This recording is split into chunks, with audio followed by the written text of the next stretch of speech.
இது ஃபர்ஸ்ட் மலேசியாவின் செய்திகள் உங்களுக்காக.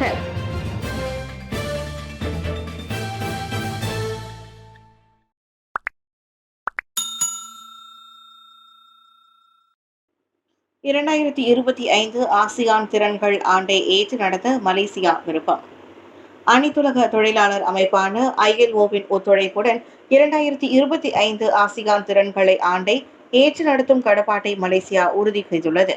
சுவிட்சர்லாந்தின் ஜெனீவாவில் நடைபெற்ற 9 ஆசியான் தலைவர்களுக்கு இடையிலான சந்திப்பின் போது மனிதவள அமைச்சர் ஸ்டீவன்சின் மலேசியாவின் அவ்விருப்பத்தை தெரிவித்தார். ஆசியான் வட்டார நாடுகளுக்கு இடையில் அணுக்கமான தேர்ச்சி ஒத்துழைப்புக்கு அது வழிவகுக்கும் என அமைச்சர் நம்பிக்கை தெரிவித்தார். ஆசியான் ஆழ்வளத்தின் அறிவாற்றலையும் திறன் தேர்ச்சியையும் அதிகரிக்க வல்ல முன்னெடுப்புகளில் மனிதவள அமைச்சின் கீழ் உள்ள HRD கார்ப் உள்ளிட்ட நிறுவனங்கள் ஈடுபடவும் வாய்ப்பு ஏற்படும் என்றார் அவர். அதிநவீன தொழில்நுட்பமான AI போன்ற துறைகளும் முதலீடுகளையும் கவர முடியும் என ஸ்டீவன் கூறினார். 2025 ஆசியான் திறன்கள் ஆண்டானது தென்கிழக்கு ஆசியா முழுவதும் பல்வேறு திட்டங்கள் மற்றும் நன்முயற்சிகளை உள்ளடக்கியிருக்கும். வங்கிக் கணக்குகளை ஊடுருவி கோடிக்கணக்கில் நட்டம் ஏற்பட காரணமான பலே ஆசாமிகள் சிங்கப்பூருக்கு நாடு கடத்தல். ஏராளமான சிங்கப்பூரியர்களின் வங்கிக் கணக்குகள் ஊடுருவப்பட்டதற்கு காரணமான மென்பொருள் மோசடி தொடர்பில் மலேசியாவில் கைதான 2 ஆடவர்கள் சிங்கப்பூருக்கு நாடு கடத்தப்பட்டுள்ளனர். பன்னாட்டு விசாரணையின் பலனாக கைதான 26 மற்றும் 47 வயதுடைய அவ்விருவரும் இன்று சிங்கப்பூர் நீதிமன்றத்தில் குற்றம் சாட்டப்படுகின்றனர். கடந்த ஆண்டு ஜூன் முதல் அம்மோசடியில் ஈடுபட்டு வந்ததாக அவர்கள் அக்குற்றத்தை ஒப்புக்கொண்டிருக்கின்றனர். அவர்கள் இருவரும் பாதிக்கப்பட்டவர்களின் ஆண்ட்ராய்டு கைபேசிகளில் தீங்கிழைக்கும் APK செயலியை பதிவிறக்கம் செய்து வைத்து அதன் மூலம் கை தொலைபேசியை தங்கள் தரப்புக்குள் கொண்டு வரப்படும் என சர்வரை இயக்கியது தொடக்கக்கட்ட விசாரணையில் தெரிய வந்துள்ளது. அந்த மால்வேர் APK செயலியின் மூலம் மோசடிக்காரர்கள் பாதிக்கப்பட்டவர்களின் கைபேசிகளின் உள்ளடக்கங்களை மாற்ற முடியும். அதன் மூலம் அவர்களின் வங்கி கணக்குகளிலும் ஊடுருவி பாதிப்பை ஏற்படுத்த முடியும் என்பது குறிப்பிடத்தக்கதாகும். அவ்விருவரின் இந்த நூதன மோசடியால் கடந்த ஆண்டு 1899 பேர் சிங்கப்பூரில் ஏமாற்றப்பட்டனர். அவர்களின் மொத்த இழப்பு 3,41 லட்சம் சிங்கப்பூர் டாலர் என மதிப்பிடப்படுகிறது. கணினி மென்பொருளை சட்டவிரோதமாக மாற்றியமைத்த குற்றத்திற்காக அவ்விருவருக்கும் அதிகபட்சமாக 50,000 சிங்கப்பூர் டாலர் அபராதம் மற்றும் 7 ஆண்டுகள் சிறை தண்டனை விதிக்கப்படலாம். போர் நிறுத்தம் செய்ய உக்ரைனுக்கு 2 நிபந்தனைகள் விதித்த ரஷ்யா. உக்ரைனில் போர் நிறுத்தம் செய்வதற்கு 2 முக்கிய நிபந்தனைகளை விதித்துள்ளார் ரஷ்ய அதிபர் விளாடிமிர் புதின். வட அட்லாண்டிக் ஒப்பந்த அமைப்பான நாட்டோவில் இணையும் எண்ணத்தை கைவிட வேண்டும். ஆக்கிரமிக்கப்பட்ட 4 பிரதேசங்களில் இருந்து உக்ரைன் தனது படைகளை திரும்ப பெற வேண்டும் என்பதே அந்த நிபந்தனைகளாகும். அவ்விரு நிபந்தனைகளும் ஒப்புக்கொண்டால் உடனே போரை நிறுத்த உத்தரவிடுவதோடு அமைதி பேச்சுவார்த்தையை தொடங்க ரஷ்யா தயார் என பதிவு செய்துள்ளது. உக்ரைன் அவற்றை நிராகரித்தால் ரத்தம் சிந்துவதை நிறுத்தும் எண்ணம் அதற்கு இல்லை என்றே அர்த்தம் என்றார் அவர். இத்தாலியில் G7 நாடுகளின் தலைவர்களின் உச்சநிலை மாநாடு மற்றும் உக்ரைனில் அமைதியை ஏற்படுத்துவதற்கான சுவிட்சர்லாந்தில் உலக தலைவர்கள் சந்தித்து பேசவிருக்கும் நிலையில் புதின் அத்திட்டத்தை தெரிவித்துள்ளார். எனினும் சுவிட்சர்லாந்து பேச்சுவார்த்தையில் புதின் பங்கேற்க மாட்டார் என்பது குறிப்பிடத்தக்கது. 2 ஆண்டுகளுக்கும் மேலாக நீடிக்கும் ரஷ்யா உக்ரைன் மீதான போரில் இரு தரப்பிலும் ஏராளமானோர் பலியாகி வருகின்றனர் என்பது குறிப்பிடத்தக்கது. மலேசியர்களுக்கு விசா தளர்வை அமல்படுத்த நாடாளுமன்றத்தில் கோரிக்கை எழுப்பப்படும். ராமநாதபுரம் MP நவாஸ் கனி. இந்தியா மற்றும் மலேசியாவிற்கான நட்புறவை வலுவடைந்துள்ளதால் இருவழி வர்த்தகம் தொடர்ந்து சிறப்பாக நடைபெற்று வருகிறது. அதனை மேலும் வலுப்படுத்த குறிப்பாக இந்தியாவில் இருந்து மலேசியாவுக்கு செல்லும் பயணிகளுக்கு விசா தளர்வை மலேசிய அரசு ஏற்படுத்தியது போல இந்தியாவும் அத்தகைய நடவடிக்கையை அமல்படுத்த வேண்டும் என நாடாளுமன்றத்தில் கோரிக்கை எழுப்பப் போவதாக ராமநாதபுரம் நாடாளுமன்ற உறுப்பினர் K நவாஸ் கனி தெரிவித்திருக்கிறார். பினாங்கில் நடைபெறும் திருமண நிகழ்வு ஒன்றில் கலந்து கொள்ள வருகை அளித்த அவருக்கு பெலிதா நிறுவனம் பினாங்கு லைட் ஹோட்டலில் நடத்திய சிறப்பு நிகழ்வில் கலந்து கொண்டு உரையாற்றிய போது தமிழ்நாடு உரிய நடவடிக்கையை மேற்கொள்வதற்கு தமிழக முதல்வர் திரு மு.க. ஸ்டாலினுடன் பேச்சு நடத்தவிருப்பதாகவும் அவர் தெரிவித்தார். இந்த நிகழ்வில் பல சமூக அமைப்புகள் K நவாஸ் கனிக்கு மாலை பொன்னாடை அணிவித்து கௌரவப்படுத்தியதுடன் பெலிதா சமூக நல அமைப்பு அவருக்கு லட்சிய வேந்தர் எனும் விருதை வழங்கி கௌரவித்தது. ஹஜ் பெருநாள் விடுமுறையில் முக்கிய நெடுஞ்சாலைகளில் 25 லட்சத்திற்கும் கூடுதலான வாகனங்கள் பயணிக்கலாம்.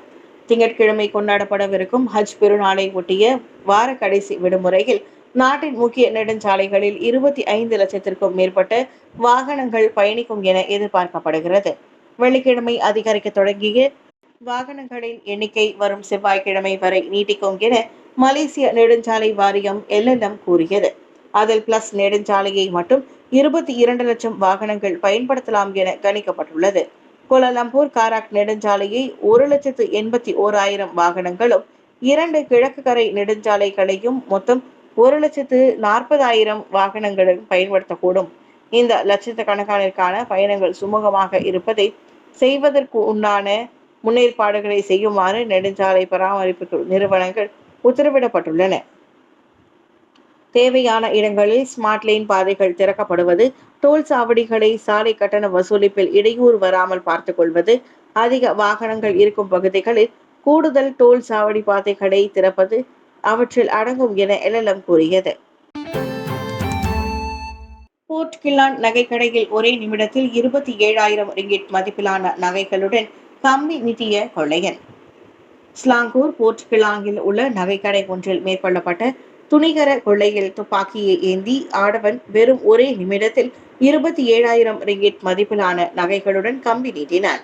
நேற்று மாலை 4:15 மணி அளவில் அச்சம்பவம் நிகழ்ந்திருக்கிறது. துப்பாக்கி முனையில் பாதுகாவலரை பிடித்து வைத்து உள்ளே சென்றவன் தரையை நோக்கி 2 முறை சுட்டதில் பொதுமக்கள் தலை தெறிக்க ஓடினர். அங்கிருந்த பணியாளர்களிடம் நகைகளை எடுத்து தருமாறு அவன் கேட்க அவர்களோ அடிபணியவில்லை.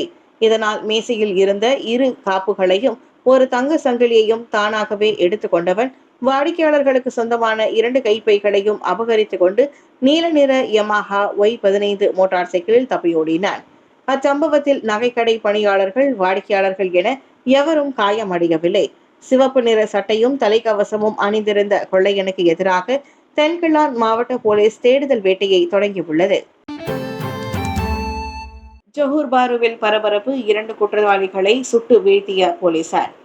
ஜொஹூர் பாரு தாமான் அபாட்டில் நேற்று மாலை போலீசுடன் நடத்திய துப்பாக்கிச் சூட்டில் 2 குற்றவாளிகள் சுட்டுக் கொல்லப்பட்டனர்.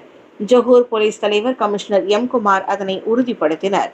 சுட்டுக் கொல்லப்பட்டவர்கள் MPV வாகனத்தில் இருந்த 42 வயது சந்தேக நபரும் அவனது கூட்டாளியும் என குமார் சொன்னார். அவர்கள் பயணித்த வெள்ளை நிற டொயோட்டோ எஸ்டிமோ கார் மீது சந்தேகம் கொண்டு புக்கிட் அமான் மற்றும் ஜொஹூர் குற்றப்புலனாய்வு துறை போலீஸ் முன்னதாக பின்தொடர்ந்து சென்றது. போலீஸ் வாகனம் மீது நெருக்கத்தில் பின்னால் வருவதை அறிந்த அவ்விருவரும் முதலில் தப்பியோட முயன்று பின்னர் போலீஸை நோக்கி துப்பாக்கியால் சுட்டனர். பதிலுக்கு போலீசும் சுட்டத்தில் இருவரும் அங்கேயே உயிரிழந்தனர். சந்தேக நபர் போதைப்பொருள் உட்பட 38 குற்றப்பதிவுகளை கொண்டிருப்பது விசாரணையில் தெரிய வந்துள்ளது. அவனது கூட்டாளியிடம் அடையாள ஆவணம் எதுவும் இல்லாததால் அவனை அடையாளம் காணும் முயற்சி மேற்கொள்ளப்பட்டு வருகிறது. அவர்களிடம் இருந்து கை துப்பாக்கிகளும் போதைப் பொருட்கள் பொட்டலங்களும் கைமுதல் செய்யப்பட்டன.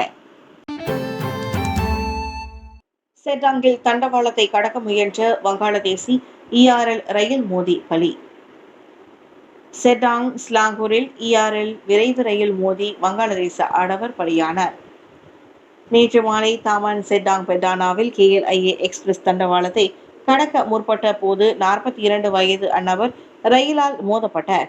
ஸ்ரீகெரமாங்கான் ஜாலான் செட்டாங் பெட்டானா 5 செல்வதற்கான வேலி பகுதியில் அத்துமீறி தண்டவாளத்தில் அவர் இறங்கியதாக செட்டாங் மாவட்ட போலீஸ் தலைவர் AA அன்பழகன் தெரிவித்தார். அவரின் சடலம் 5 மீட்டர் ஆழமுள்ள கால்வாயில் கண்டெடுக்கப்பட்டது. அந்நபர் எதற்காக தண்டவாளத்தை கடக்க முயன்றார் என்பது விசாரிக்கப்படுகிறது. என்றாலும் நண்பர் வீட்டுக்கு செல்லவே அந்த குறுக்கு வழியில் அவர் இறங்கியதாக சந்தேகிக்கப்படுகிறது. மற்றபடி அவரின் மரணத்தில் இதுவரை குற்ற அம்சம் எதுவும் இல்லை என அன்பழகன் சொன்னார். 2020 மலேசியா வந்த அவ்வாடவர் ஜொஹூரில் குத்தகை தொழிலாளியாக வேலை பார்ப்பதாக தெரிகிறது. சரவாக் மீறியில் கார் தீப்பற்றியதில் உடல் கருகி மாண்ட முதியவர். சரவாக் மீறியில் தீயில் எரிந்து போன காரில் இருந்து உடல் கருகி மாண்ட ஆடவரின் சடலம் கண்டெடுக்கப்பட்டுள்ளது. பலியானவர் 63 வயது சென்கியான் சியாங் என தெரிவிக்கப்பட்டது. வெள்ளிக்கிழமை இரவு 11 மணி அளவில் தகவல் கிடைத்து சம்பவ இடம் விரைந்த தீயணைப்பு மீட்புத்துறை அங்கு முழுவதுமாக தீயில் எரிந்து போன புரோட்டான் வீரா ஆப்ரோபேக் காரை கண்டது. அப்போது அது தீ முழுவதுமாக அணைந்து போயிருந்தது. ஓட்டுநர் இருக்கையில் இருந்து மீட்கப்பட்ட அம்முதியவரின் சடலம் மேல் நடவடிக்கைக்காக போலீசிடம் ஒப்படைக்கப்பட்டது. கள்ளக்குடியேறிகளை நாட்டிற்குள் கடத்தி கொண்டு வந்து கும்பல் கிளந்தானில் முறியடிப்பு. கிளந்தான் குடிநுழைவுத்துறை மேற்கொண்ட அதிரடி சோதனையில் கள்ளக்குடியேறிகளை கடத்தி கொண்டு வரும் கும்பல் ஒன்றில் நடவடிக்கை முறியடிக்கப்பட்டுள்ளது. அக்கும்பல் தங்கியிருந்த இடத்தில் ஜூன் 10ஆம் தேதி மேற்கொண்ட சோதனையின் போது சிலர் கைதாகி உடன் கிடைத்த தகவல்கள் அடிப்படையில் லெம்பா சிரே விரைவு பேருந்து முனையத்திலும் சோதனை மேற்கொள்ளப்பட்டது. அப்போது பேருந்துக்காக காத்திருந்த கள்ளக்குடியேறிகளான 17 ஆண்களும் 7 பெண்களும் கைதாகினர்.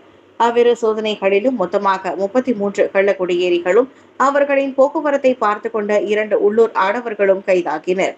அதிகாரிகளின் கண்ணில் படாதவாறு அவர்களின் தங்கும் இடத்தில் இருந்து மோட்டார் சைக்கிளில் ஏற்றி பேருந்து முனையத்திற்கு அவர்களை கொண்டு வந்து விடும் அளவிற்கு அக்கும்பலின் யுக்தி மாறி இருப்பதாக மாநில குடிநுழைவுத்துறை கூறியது. அவர்களை கள்ளத்தனமாக நாட்டிற்குள் கொண்டு வர உதவும் அக்கும்பல் தலைக்கு 2000 முதல் 3000 ரிங்கிட் கட்டணம் வசூலிப்பதும் தெரிய வந்துள்ளது.